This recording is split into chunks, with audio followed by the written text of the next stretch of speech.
David Sable, thanks for joining me. Happy to be here. So you've been a while. It has been a while, actually, and so let's talk about that. You've been in your role now for about 2 years. Just about. At Y&R. What's been happening? Bring us up to speed. So when I came in, Y&R was at a particular crossroads. I don't think it was necessarily our finest moment. It was sort of documented. It's nothing new. Mm-hmm. I think what's happened since then is a redefinition of our business, but interestingly enough, more of a try to understand who we were, mm-hmm. why we were successful, and how does that DNA apply to where we are today. Sure. And we realized some important aspects of that. I think one was that as a global business, Y&R was always the strongest local agency. Mm. So those two theories to global business. One is command and control, so you sort of take it from the center and drive it down. Mm-hmm. And the other is build it from the bottom up, take local. And that was always the Y&R way of doing business. So we went back, made a recommitment to our local businesses, and I want to be the best global business because I have the best local business. Okay. And so we've realigned ourselves into what we call a global boutique, where every one of our offices is powerful in and of itself, has an identity around the total Y&R identity, but we want them to be strong in their market. We want them to understand, why is it that I have an office in California? Mm-hmm. Why is it that I have an office in London? Mm-hmm. Like, what's the point? And then I think from there, we then take all of those, build it up into our global DNA, and then push it back down again. So this notion of a global culture built from the local is very powerful. Why was that so important? I think because clients are looking for it. I think what's really interesting in today's world, and this is certainly one of the lessons that I take out of the digital age, because of data is very local, mm-hmm. and all relationships are local. Mm-hmm.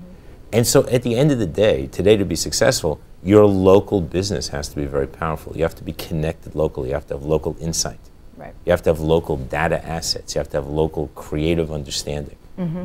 And if you don't have that, I just don't see how you can be as powerful a global business, certainly not in the digital age. Okay, so what changes had to happen to get there? I mean, clearly when I last talked to you, I think it was November of 2011, so a lot of time's gone on since then, but specifically, what were the changes that needed to happen for you to sort of deploy the agency, if you will, in that sort of framework? So at the end of the day, what's an agency about? We're about people. People are our only asset. Mm-hmm. And so you have to have the right people. People have to align around a mission, they have to align around a vision, they have to align around a set of values. Mm-hmm. And so we did that. We said, who gets it? Our vision is very simple. We want to be our client's best partner. Mm-hmm. And I think if you understand the history of our business, and there was a time when clients called their ad agencies before they called McKinsey.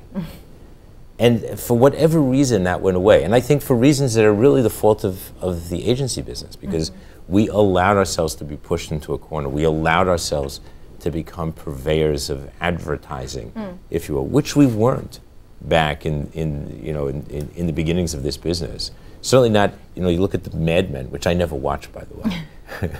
It's too close to home.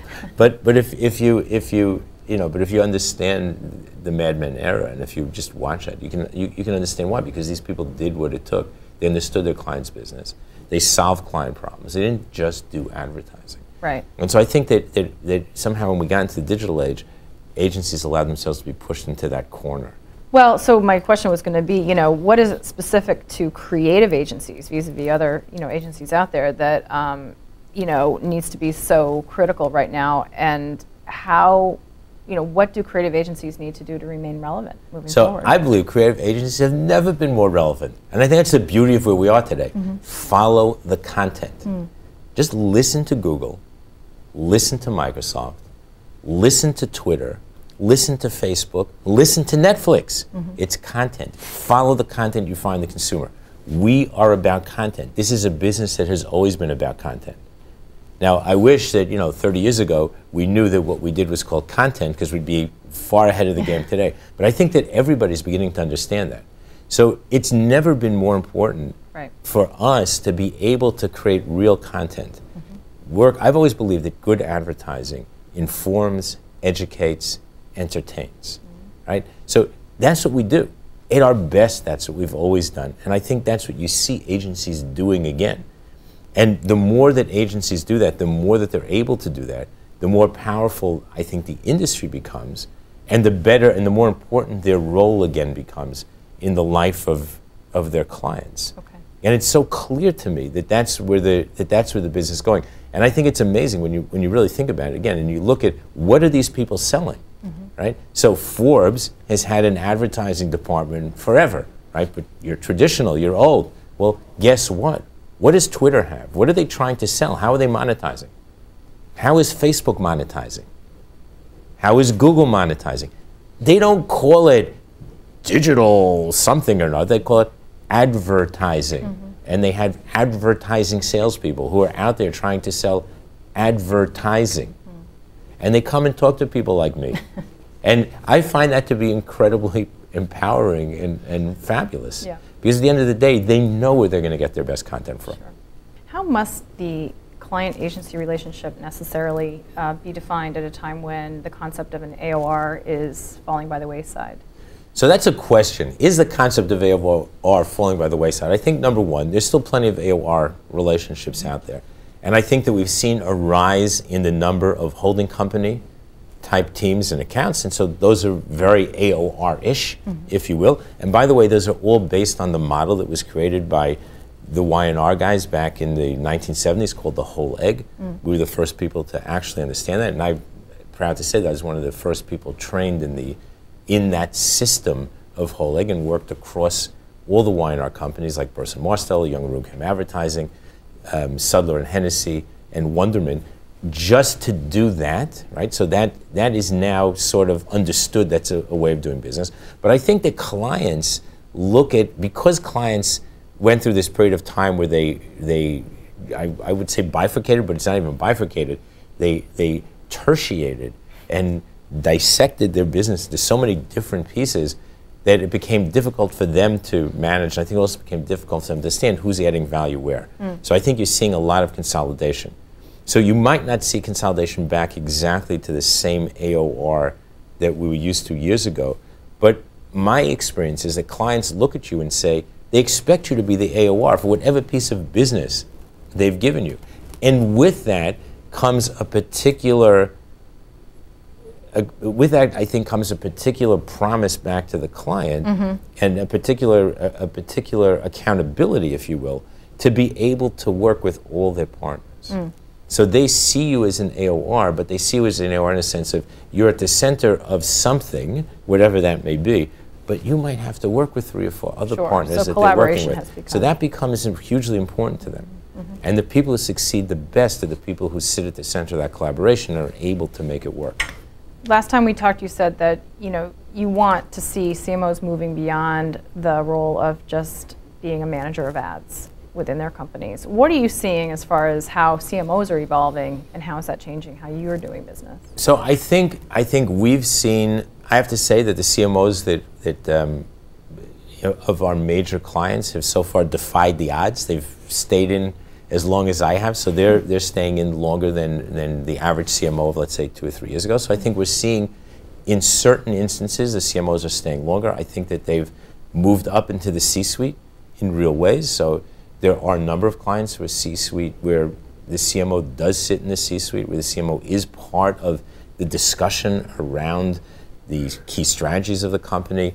They're key and core to IT decisions, because so much of IT now relates to the marketing function.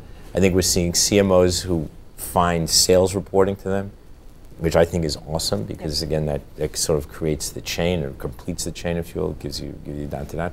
So I think that when you look at this notion of moving up into the C-suite, so an understanding of their better value, understand their role in the IT universe in a company, because more and more of the IT function is being spent in marketing, and so more of those CMOs have stepped up to bat.